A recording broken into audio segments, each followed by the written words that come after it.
Hi friends, అందరూ ఎలా ఉన్నారు? సో ఈరోజైతే సాటర్డే స్పెషల్ టెంపుల్కి అయితే వెళ్తున్నాము. ఈరోజు చాలా మంచి రోజు అంట, వెళ్ళి నవగ్రహాలు తిరిగితే అని చెప్పారు.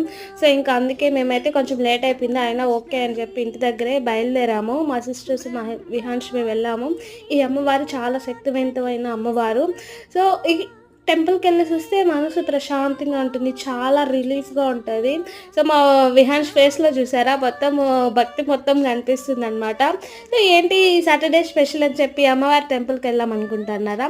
సో ఏం లేదు, ఆ నవగ్రహాల పూజ ఉంది అమ్మవారి దగ్గర. సో అందుకే ఒకేసారి అమ్మవారి దర్శనం చేసుకొని నవగ్రహాల పూజ చేసుకుందామని చెప్పి మేము ఇంకా అక్కడ బయలుదేరాము. మా అమ్మ వాళ్ళు ఆల్రెడీ మార్నింగే వచ్చి వెళ్ళిపోయారు. మేమైతే కొంచెం లేట్గా వచ్చి ఇంకా అమ్మవారి దర్శనం చేసుకొని వచ్చాము. మా అమ్మకి ఇష్టమైన అమ్మవారు అనమాట. నేను కూడా చిన్నప్పటి నుంచి ఇక్కడికి వచ్చి వెళ్తూ ఉంటాము. చాలా బాగుంటుంది అమ్మవారు కూడా. ఇక్కడ మా విహాన్ చూడండి, బాయ్ చెప్పమంటే చెప్పని అంటున్నాడు.